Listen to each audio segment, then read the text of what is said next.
Maysha Siddiqa रज़ी अल्लाह तआला अन्हा एक मर्तबा अपने बाबा सिद्दीक अकबर से अर्ज करती हैं, बाबा मैंने अक्सर ये नोटिस किया, आप रसूलुल्लाह की महफिल में होते हैं, आपके कान रसूलुल्लाह के फरमान पर होते हैं, आपका चेहरा, आपकी आंखें अली के चेहरे पर होती हैं, सुनते हैं रसूलुल्लाह का फरमान लेकिन देखते हैं अली का चेहरा, ऐसा क्यों करते हैं? तो जानते हो सिद्दीक अकबर ने क्या फरमाया था?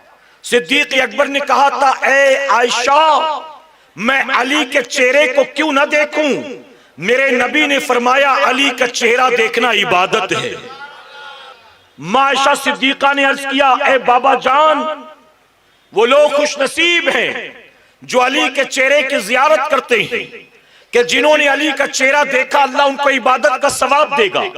लेकिन उन लोगों का क्या जो बाद में आएंगे, जो अली का जमाना न पाएंगे, जो अली का चेहरा न देख सकेंगे, आखिर उनका क्या बनेगा? तो जानते हो मेरे सिद्दीक अकबर ने क्या जवाब दिया था? सिद्दीक अकबर ने जवाब दिया, ए आयशा आका ने उन्हें भी महरूम नहीं रखा, बल्कि मेरे नबी ने फरमाया अली का चेहरा देखना इबादत है, और आगे रसूलुल्लाह ने फरमाया अली का जिक्र करना भी इबादत है।